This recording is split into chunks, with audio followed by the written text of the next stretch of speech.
Welcome to the Wellnest Mamas podcast.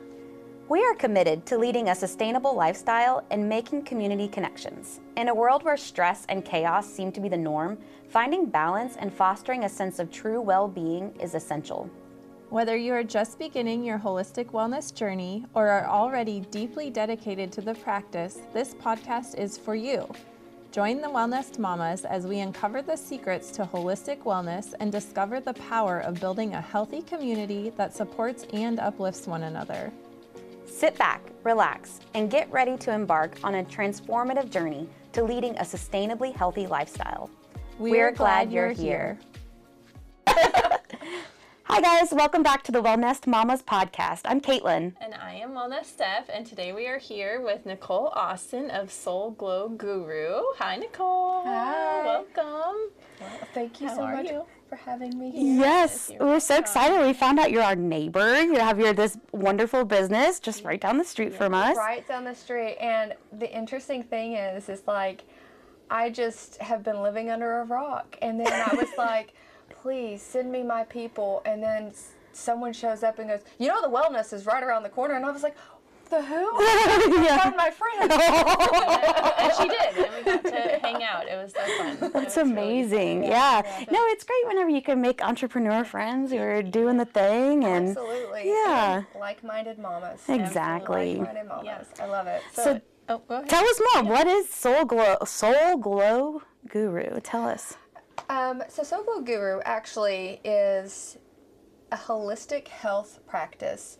I see clients and I help them glow their brightest.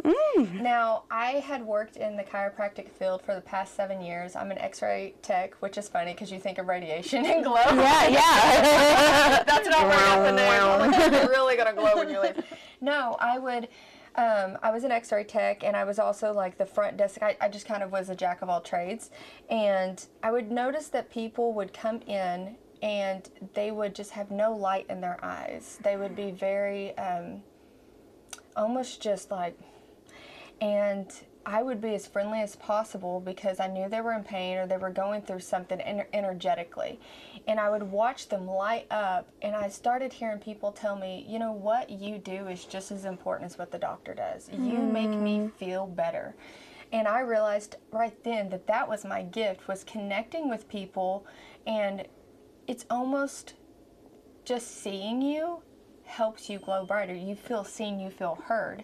And that was kind of the idea of, you know, Soul Glow Guru. It's, you really want people to feel heard and to feel seen and to know that they can shine. They can shine their brightest, and it doesn't affect anyone else's glow. Wow. Yeah. So that was kind of my mission. And it's been an interesting journey. But I will say this, everyone keeps saying, because I just opened in August, how's business? Is it a success? Oh, gosh. Yeah, that's a terrible question. Talk to me in 5 years. Literally, and I go like this. It absolutely is a success, but I base the success off the interactions I have with people, and I've been blessed by the people who have come in and trusted me, and it almost feels like a very even energetic exchange. Like I'm gaining from them as well. Wow. So yeah, so I feel really good about the glow part, but it's been Soul Glow Guru is a mouthful. Yeah. And so someone told me I'm saying SGG for short. Whatever you want to do. Yeah. So I hear that you've really enjoyed connecting with people. What do you do in your practice? Absolutely. So when I graduated from Trinity School of Natural Health. Okay. I started a couple years ago. I was able to take a placement test, and I entered into a program. So that was awesome. I did that because I'd already worked in chiropractic care for so many years, and I really wanted to help people, and I thought, what modalities can I actually do? What seems logical, and what can everyone benefit from, right? Especially when you're starting a new business, you got to think, what is actually going to benefit? What am I investing my money into? The thing that stood out to me was ionic foot baths. So I always start with that. You know, people, what services, how much is it? It's the first thing I always recommend is come in, get an ionic foot bath, see my space, connect with me, and let's learn more about where you're at on your journey, and let's just see what I can do. The ionic foot bath, it's an amazing tool that almost anyone can use, as long as you don't have a pacemaker or some type of like device within you that's like, you know, like they're coming up electrical, yeah, because they have bladder stimulators now, all kinds of things. So as long as there's none of those electrical devices, you're safe. Even children. There's a setting that I have that says a lower, yeah, it's a lower setting, but it's going to push. So I fill the water up, we put a little bit of salt in it, which is a conductor. You add an array, and it's going to put a mild electrical current into the water. That current is going to push negative ions through the soles of the feet, and your body's going to have a reaction to release the toxins that have been built up. There's some research, and I'm not going to lie to you, they go back and forth, and it really depends on where you go for your research, because you can find support for either like, oh, it does work, or oh, this is a myth. But the color that comes out is a reaction, a chemical reaction that happens once the toxins release, and that can tell you where your system is storing the most toxins. From my experience, and I've done quite a few so far, I've seen all kinds of stuff. So I've had two people sitting next to each other, and one has clear water, one has black water. Yeah, so I've been able to witness. I've tried the array in the water with no fee, like just test, like what is happening. Nothing happens. So I've been able to see the success, and then I always follow up with the clients, and I hear pretty similar reviews. It's like, I was a little tired the rest of the day, which is normal after that kind of therapy and after that kind of detox. But then the next day, I felt the most energy I felt in a while. I had one woman tell me, I haven't had sweet cravings in 3 days, and that had been a battle for her. And I think that's amazing. But I always start with the ionic foot bath. And I also do just a general wellness. So if someone wants to sit down and they want to discuss, like, how can I get healthier, I do iridology. And I use that as a... I've heard of this. Yes, and I love iridology because it really gives you the questions to ask a client. So you're not looking at what's wrong, you're looking at what genetically you're more predisposition to experience. And so I like that about it. It's a helpful modality to kind of give me an insight into this person's potential issues. I also do Chinese tongue reading. So I studied Oriental medicine, and I am looking for deficiencies when I use that. So I do that, the face reading, I look at the nails, and I kind of combine them into one session, what I call is a spark session. So if you come in for a spark session, you're getting iridology, Chinese tongue reading, and a foot bath. Wow. We also do RBTI testing, which is I love it, it's a pH level test. So we're trying to help you discover what your digestive pattern is. And so you can be too alkaline here, too acidic, lower digestive, or vice versa. The goal is to get you at optimal pH levels so that you can absorb all your nutrients properly.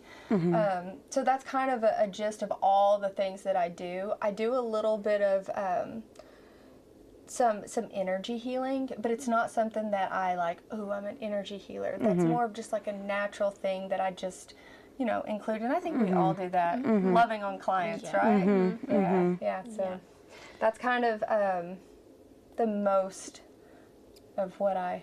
That's really cool. Yeah. So do people come and see you regularly? Like, is it like, you know, like set up, I want to come for a foot bath once a week? And if someone comes in and they get a foot bath and they have some questionable things going on, especially I've seen a lot of people with heavy metals. Heavy metals are very easy to spot because the way that it toxins out of the body, it binds to the salt, it turns into these like black specks, like these little chunks. If I see something concerning like that, then I will tell them, I would like you to follow up next week. Let's just see what the water looks like then. Sometimes you have to come about once a week for at least 4 to 5 weeks to really get clear water. So I will offer a client, okay, this is what I'm recommending, but ultimately it's up to them. You know, at the end of the day, releasing any of the toxins is an amazing thing for your body. So you know, and usually the body starts to kind of like kick into gear. Okay, I'm releasing toxins. I'm going to go ahead and continue to do that throughout the day. And I'll even recommend like some tea, like a specific, like, you know what, go ahead and drink some dandelion tea. You had a lot of like brownish yellow in there, and that's liver. So let's kind of get that going. Yeah. Very cool. Yeah. That's really cool. So it's almost like you're just emptying your bucket. Yeah. So that way you can. And it's so Open up the pathway a little. Yeah, and the thing is like I get so excited about dirty water, and people are always like, "This is so gross," and I'm like, "I know," Yeah. and I'm like, "It's coming out of you. It's not gonna hurt you anymore, friend." Right? That's kind of nice though. You don't have to do like some sort of like hanging out in the bathroom all weekend situation detox. Exactly, because we've all experienced a detox that was so Traumatic. Yeah. that you're almost like, I'm good. I'll keep the toxins. That's nice. Or if you've ever gone through like a parasite cleanse. Okay. Yeah. One thing that I haven't researched that I really want to, I don't know if you ever heard about, it was a naturopathic doctor, a woman, I cannot remember her name, but she believed that parasites could be killed with this device she created called a zapper.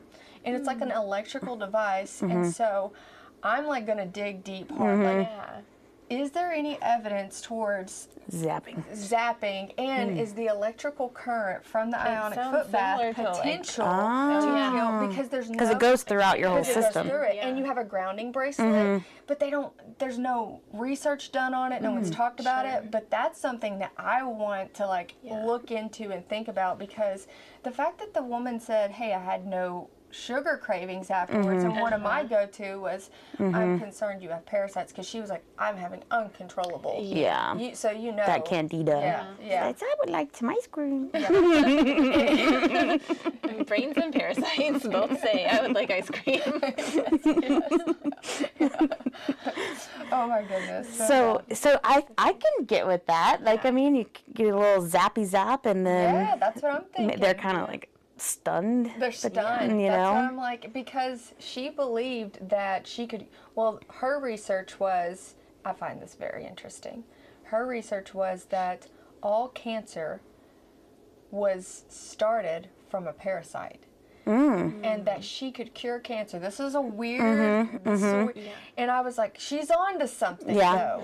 I actually, when I was in med tech school, one of the teachers said that she had a friend that she worked with in the medical field of some sort, and they were convinced that all cancer was started from a virus, which is a parasite in a way, you know, whether it's, you know, it's, and I was like, that's really fascinating, because like there was like evidence of finding virus DNA inside of tumors, and you know, all these things, and it's interesting. It does make sense. You think about it, the body's trying to encapsulate whatever it might be. Seal it off. Everybody has cancer cells, and it's going to get turned on by something. And especially in this country, we are parasite heavy. Oh my goodness. Because other countries constantly Treat for it. deworm everyone. We're never taught that. You know, that's the one thing I'm going to say that I'm disappointed about the medical field. There's a couple things. Is we don't, in holistic health, like our go-to is parasites. Our go-to is like, okay, we need to, but when you look at the medical field, they really don't ever get into that. It's rare. And I know that from experience too, like all the digestive issues that I had, but there's just things that as a whole health that they overlook. I will say sometimes we get too much like, oh, it's parasites, oh, it's parasites. And I have to remind myself, no, look at other things. But it's just not something ever even looked at when you go to an MD. I wonder if it's that like we're too clean, that couldn't possibly be an American thing. It reminds me of whenever the hand washing became important, and the doctors were like, my hands would never be dirty. I have clean hands, you know. Even though the body amputating people. Oh my goodness. I do know this story. It's I can't think of what. Ziggy, I listened to a podcast about it. It's some sort of Z name, Ignatius or something like that. And he had an idea that if you kept clean hands, you'd kill less people. And they locked him up. They locked him up in an insane asylum because he went against you know, he was calling Suggesting these that people, these germs doctors, exist. dirty, and they were like, oh, no. I'm a doctor. Yeah. Okay. But Because they were going straight from the morgue to deliver babies. Yeah. Like, they were doing autopsies, not washing hands, and then delivering babies, and the mothers and babies had negative outcomes. That's so brutal. But all of the midwives who did not do autopsies never had issues because they weren't touching gross things. And then Midwives have always used towels and sanitized tools. Clean. You know, there's always that go back and forth. So there's germ theory and there's terrain theory. And germ theory says, like, if I'm sick, I can cough and give it to you. You know, if I have the germs, you get it. And then terrain's more of, if I am completely aligned and in good whole health, then whatever you have cannot make me sick. I have to have... Because you have the defenses. The defenses. But at the end of the day, you have to turn around and also look at the science. Basic hand washing is just a necessity. I think there's something in the middle. I think they kind of fit together. Anybody that says finite only germ theory, finite only terrain theory, I'm like, no. They go together. Life is not black and white, it's gray. I 100% agree with that. No. Absolutely. Yeah. It's just my personal opinion, not medical No, it's advice. fact. No, exactly. Caitlin's like, No. Thank you. And then she goes, I said what I said. Do not get your medical advice from a podcast. Please do. Or do, I don't know. call me. Live your life. That's Purely amazing. your discretion. So I do want to ask you about, because you had mentioned that you have alpha-gal, and that's something that Steph is familiar with too, and how that was kind of one of the sparks that caused you to go down the journey. Can you talk a little bit about that? Or maybe tell our listeners what is alpha-gal, just in case they don't know. So alpha-gal syndrome is, I really don't like to say it's red meat allergy. It's known as that, but it is an allergy to all mammal products, and it's so much more than that. I will say this, I have had it since I was about 10. Really? Yes, and this gets kind of where... Did you know you had it at 10? No. Know what to call it. No, because it wasn't discovered until 2009, and alpha-gal is a sugar molecule. So basically, we do know that you can get it from a tick bite, and that it is heavy in this region. I will also say that a lot of people go, why is everyone getting it all of a sudden? Well, because they're just now testing for it. They didn't have the knowledge. They didn't have the test. For me, I don't have the belief that I got it from a tick bite. Okay. I actually am about to publish a book. It is like just a couple weeks away, and it's called The Alpha-Gal with Alpha-Gal Syndrome. Okay. I share my journey. The alpha-gal! Oh, that's so cute! Thank you. Yeah. Maybe we'll release this when the book comes out. Is that a good idea? That way we can put a link to the order of the book? Okay, we'll do that. Absolutely. Thank you. Yeah. Order the book in the comments or in the description. Please. It's all about, it's a medical memoir, and it's all about my journey. So when I first started getting sick, I will tell you, I was about 10 years old, and I remember my mom taking me to the Department of Health to get vaccinated. We went up there, and there was something going on, and she had my shot records, this little yellow card, and they told her that I had to be revaccinated for all my vaccines from birth up until then. And she said, but why? She said, we switched systems, we've lost all her records. My mom said, I have it right here. And they said, we can't go based off this card because we weren't present when that doctor signed it. It would be forgery to just take the card and put it in the system. My mom was like, but she literally got them here. It's the craziest thing. So I was revaccinated. Okay. And I was sick very quickly after. Now, we'll fast forward.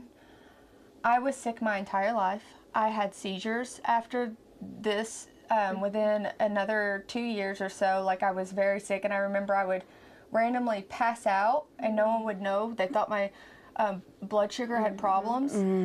And I would always be sick when I would eat. So then it got to a point where I didn't want to eat. I was a teenager. I would go stay at other friends' house, and their parents would call my mom and be like, we think she's bulimic. She's throwing up constantly in the mornings.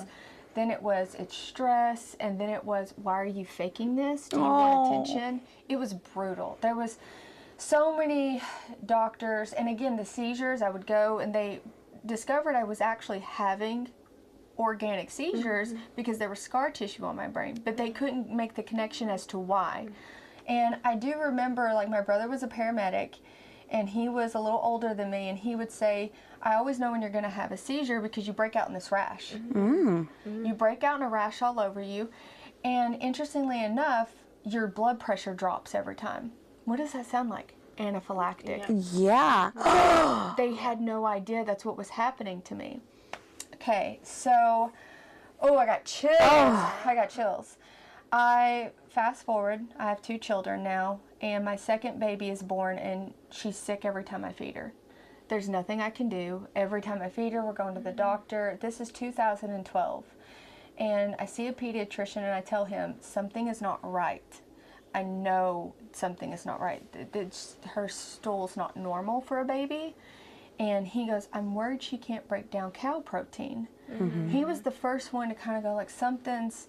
And I'm like, oh man, can you help her? And we finally found a formula she could tolerate. And it will fast forward again. Here she is. Slowly throughout her years, she continuously had health issues. And I strongly believed whatever I had was genetic, and I'd given it to her. And I thought, I've given it to her, and I have some autoimmune disease. And I grew up with a grandmother who was really strongly founded in herbs and vitamins and just hydration. And so I focused in on that as much as possible. So having that family legacy right there kind of helped me. And then working in the chiropractic field, but at the same time, I have a chronically sick child. 5th grade rolls around, and it's the last 3 weeks of school, and she can't go. She was having hot flashes, cold chills, rash all over her body, couldn't walk. She was 10 years old, 48 pounds. I look at her and I go, it's me. It's me, and no one's helping my baby. I go to the doctor's office and I finally say, I want all her records. I want to be sent to a specialist. I cannot do this anymore. They sent us to I think it's Mercy. It's a Mercy hospital, but it's not like Mercy here, and it's in Kansas City. So we went to a children's hospital there, seeing one of the best GI specialists. They couldn't help us. Come back here, and finally just randomly went to a regular PCP and was like, we're starting from scratch. I'm not going to any more GI specialists, because their solution was, here's a pill to stop the stomach cramps. I said, I just strongly feel like it's something with her diet, and I'm not giving her a prescription if you can't tell me what's wrong. You want to get to the root. I want to get to the root. We go, and she kept telling me, and this is a thing that I really want listeners to take away. You need to trust your body, and more so, you need to allow your children to trust their own body. My daughter would tell me things like, when I eat meat, I get a headache. And I would be like, you're so funny. You don't want to eat meat. Eat your food. Yeah. Okay. I brushed it off, never thought anything of it. And then you get told you have IBS. IBS is not a diagnosis.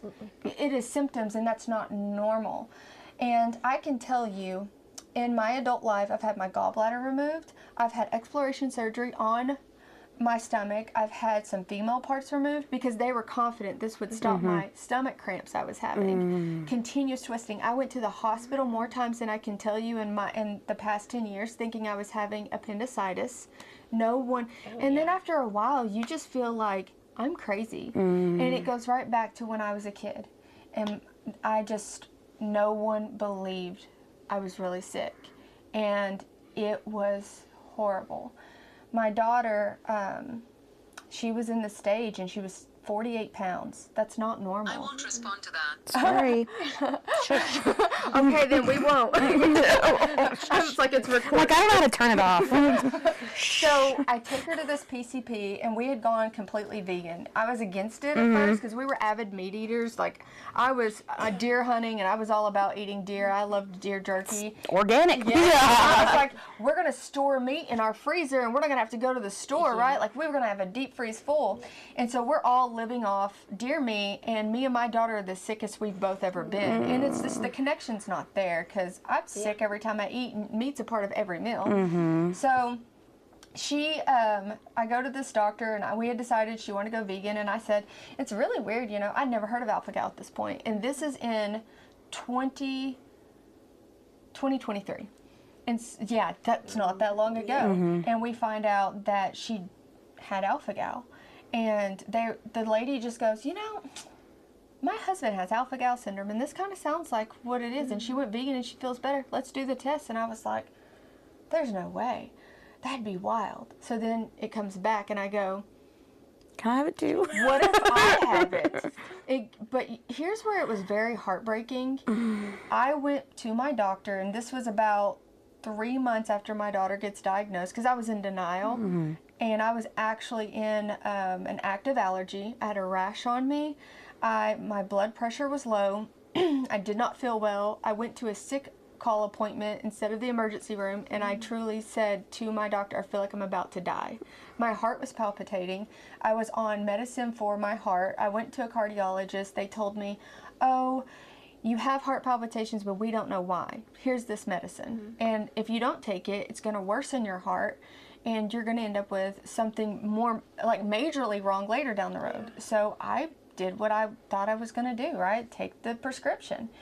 I told this doctor, I really think I have alpha-gal syndrome. I'm telling you, I feel sick right now, like I'm going to die. She goes, that is a stress rash. You have PTSD. You need to take the Prozac I have prescribed you. I said, can you please just test me? And she said, I just don't think you have it. I don't think you have it. That's what she said. She was so angry at me. And I will never forget that feeling of shame, right? And then she called me and she apologized and she said, you do in fact have it. And then I found out my other daughter had it. So I have it and 2 of my children have it. I can confirm as their mom, I've personally never pulled a tick off my daughters. I grew up in an area where there wasn't a lot of ticks. I grew up in a small town and we weren't outdoorsy. I was raised by a single mom. My mom really was not outdoorsy and she worked a lot. I was rarely outside. And I actually, for the longest, looked back at my childhood and thought that's why I'm so sick, because I was never outside. When the doctor told me that my daughter had alpha-gal syndrome, one thing that really struck me, like, she goes, oh, and you need to not get her vaccinated anymore unless you do your research, because you know that there's alpha-gal in the vaccines. And I went, oh, I didn't know that. yeah, it's in the vaccines. And you think about, there are adverse reactions to vaccines. People don't discuss this, okay? Because why? Then we're saying we're anti-vaccine, and that's naughty. I don't believe in that. I believe you can be pro-immunity and still see the science behind the vaccines and respectfully understand what the goal is. But you can't sit here and go, there's not going to be any bad side effects. Everything has a pro and a con in the medical field. We know that, and you choose which one is greater. It's risk analysis. Humanity is risk analysis for survival. And that's so all there is to it. I don't think that that's the only way you can get it. I do think vaccines. I think that potentially one of my kids, or maybe both, you know, it was a genetic thing. I already had it. I gave birth, and then something triggered it in them. I actually just recently learned, sorry, this is a I little love cyber. this. I actually just recently learned that every single human has a sensitivity to alpha-gal. It's similar to other allergies. And so, I mean, having that knowledge now that we have it, it makes sense that it's similar to the cancer. Everybody has cancer cells. What's going to turn it on? It could be vaccines. It could be a tick. It could be a chigger. It could be mosquitoes, which is now they're finding out. I love that you brought this up. A little bit of that thought process of, okay, well, everybody has sensitivity to it. What is that sensitivity going to do in each body? Yes. And the thing that always gets me is when you watch anything, like if you look up any information, they'll say adults have it, or it's the red meat allergy, or you eventually just get over it. Well, I am still actively very allergic, trust me, and I know that. And I also wonder, can we get it from contaminated deer meat? Like, it makes you question things, and I think, like, we just get hyper-focused on it's this one thing, and I think we need to step back, and then people go, oh, it's mainly in this region. Well, mainly we're actually just testing because we were told this particular tick in our region can cause it. So yeah, more people are going to have it if more people are being tested in this area. Test people outside of the area. If you want to do accurate research, how about we do a broader testing? That's what I think. And I think once, I'm going to throw something else out there. I'm a little weird. And I don't know if you've ever heard of Dolores Cannon. Okay, well, this is where the weird side comes in. Dolores Cannon worked for the government. She was located out of Springdale, Arkansas. She was the only hypnosis that they had under their belt for like 30 plus years. Wow. She openly started writing books in the early 2000s, I believe, and this just really throws me. Every time I think of it, I go, wow, it's kind of weird. Way before Alpha-Gal was even thought of, she said that in hypnotherapy, she was able to connect to what she will refer to as like extraterrestrial, because, and that's a whole nother story, but in the higher conscious, right? So she was able to connect and get some information that she believes was directly from like God, like source. And she wrote a book stating that when the energy starts to shift and we start to become moving towards a higher dimension, a better energetic level, we will no longer be able to tolerate mammal products. We will have to live on a chicken and fish and turkey diet. It is in her book from the 2000s, and I just find that wild. I know. Got little children. I know. It's like, oh, and you're so evolved. Right. Like that was literally my evolution. Take what you want from that, because that's just a weird thing that I go, that's interesting. Yes. All right then. Fascinating. Yeah. I like little nuggets. Those are fun.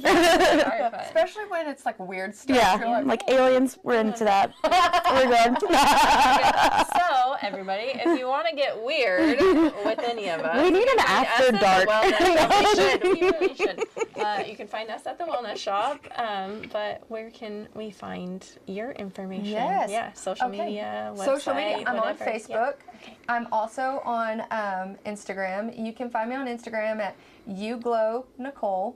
And then, and then social media for the Facebook is SoGlow Guru. And I do have a website. It's www.itsglowtimenwa.com. Perfect. Yeah. Wonderful. Yeah. Nicole, this has been so much fun. Yeah, it's been a lot of fun. Can't wait to see you at the shop. Yes. I want to come visit you. Yeah, absolutely. Maybe we can do a book signing or something like that. We're connected at the shop. We're connected already. Yes. I love it. Yeah. Thank you. Yeah. All right, guys. Thank Bye, you. everybody. Bye.